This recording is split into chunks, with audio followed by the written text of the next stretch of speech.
Invoca-me e te responderei, e te revelarei conhecimentos grandiosos, inacessíveis que não sabe.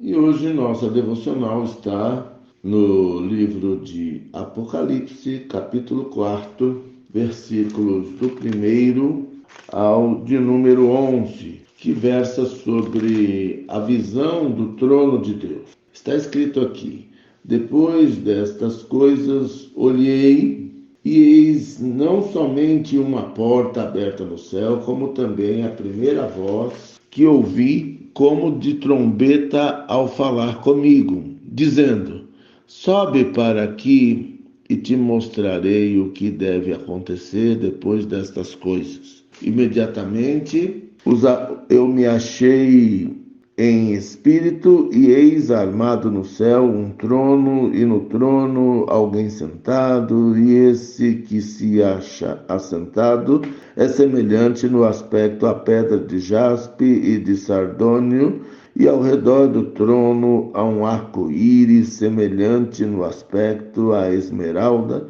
Ao redor do trono há também 24 tronos, e assentados neles 24 anciãos vestidos de branco, em cujas cabeças estão coroas de ouro. Do trono saem relâmpagos, vozes e trovões, e diante do trono ardem 7 tochas de fogo, que são os 7 Espíritos de Deus. Adiante do trono, um como que mar de vidro, semelhante ao cristal, e também do meio do trono e à volta do trono, 4 seres viventes, cheios de olhos por diante e por detrás. O primeiro ser vivente é semelhante ao leão, o segundo semelhante a novilho, o terceiro tem o rosto de homem, e o quarto ser vivente é semelhante à águia quando está voando. E os 4 seres viventes, tendo cada um deles, respectivamente, 6 asas, estão cheios de olhos ao redor e por dentro, não têm descanso nem de dia nem de noite, proclamando: Santo, Santo, Santo é o Senhor, Deus, o Todo-Poderoso, aquele que era, que é e que há de vir.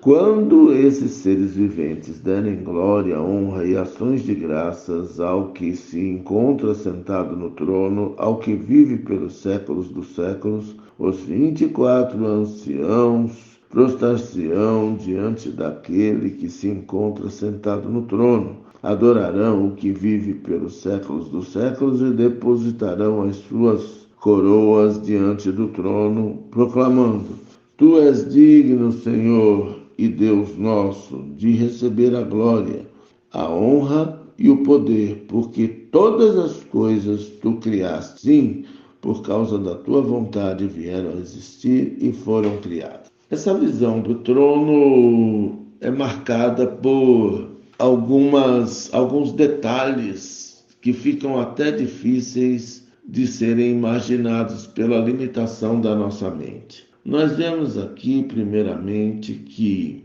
quem falou já dá até medo, dá até um tremor na gente, uma voz como de trovão, uma voz poderosa que eu imagino que João nem piscava os olhos lá na ilha de Patmos. Depois o convite para estar no alto, sobe aqui, porque Deus fala com a gente.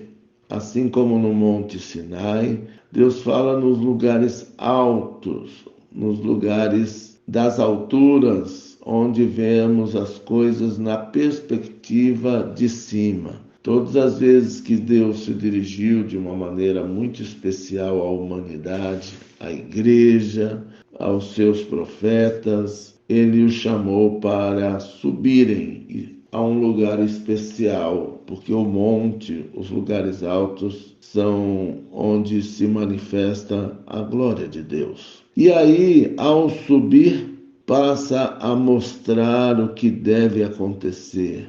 mostra no céu, o próprio trono de Deus, mostra uma visão de algo grandioso, de uma série de aspectos de riqueza e poder expressos em figuras como pedra de jaspe, sardônio, coisas que a gente vai construindo e alguns aspectos dos próprios espíritos de Deus, 7 espíritos, o que alguns ousam interpretar como sendo as luzes do candelabro, simbolizando a presença de Deus no Antigo Testamento, os relâmpagos e trovões, símbolos do poder de Deus, e adiante do trono um mar de vidro que alguns interpretam como a contenção das águas na travessia do Mar Vermelho.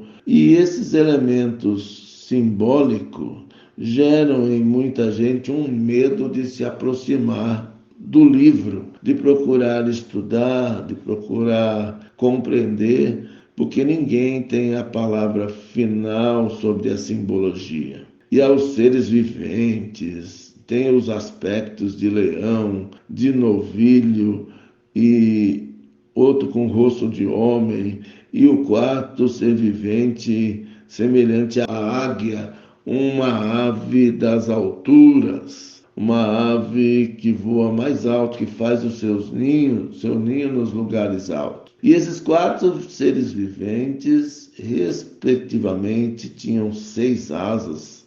Aí você imagina parecido com algo diferente, até um monstro, né? Mas são mistérios de Deus. Diz que eles não têm descanso, nem de dia nem de noite. Devem ter a missão de guardar esse trono de Deus, esse santo dos santos. E aí nós vemos o papel nosso como igreja, o papel do louvor, as pessoas, a igreja de Deus, movida pelo Espírito e pela visão, ela canta: Santo, Santo, Santo é o Senhor, adora o Senhor para sempre. Então, é uma visão que ao mesmo tempo dá temor e tremor pelo poder de Deus, mas dá alegria, porque isso é para sempre. Isso é a consumação das promessas de Deus, vencendo o mal e Jesus assumindo o seu papel de Senhor na eternidade. Então, o Apocalipse não é um livro, não é uma passagem para a gente ter medo. A gente tem que ter esse respeito, compreendendo a nossa limitação e imaginar a tamanha grandeza do que está escrito e esperar confiantemente em Deus, perseverando, sabendo que não é vão o nosso trabalho, a nossa vida, não é vã a nossa esperança no Senhor. Isso dá um certo medo, mas está para acontecer e nada passará do que Deus prometeu. Então, amados, Jesus está às portas e é isso que nós temos que pensar, porque os seus sinais se mostram a cada vez. Vigiemos, estejamos atentos, porque nosso arqui-inimigo, Satanás, quer tirar de nós essa esperança, mas já está selado. Já estamos selados com o Espírito Santo de Deus. E isso faz com que nós tenhamos os nossos olhos abertos para toda esta grandeza. Estudemos esta carta, esta passagem da revelação, do Apocalipse, com toda a liberdade no Espírito. E sejamos agraciados pelo fortalecimento da nossa fé em Jesus Cristo, nosso único e suficiente Salvador. Em nome de Jesus. Amém.